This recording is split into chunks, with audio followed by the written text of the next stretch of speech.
Hello, Khandakar Mushtaq Ahmed বলছি।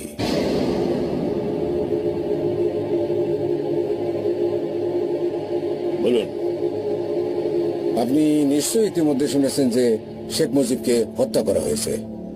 আমি প্রেসিডেন্টের দায়িত্ব গ্রহণ করেছি।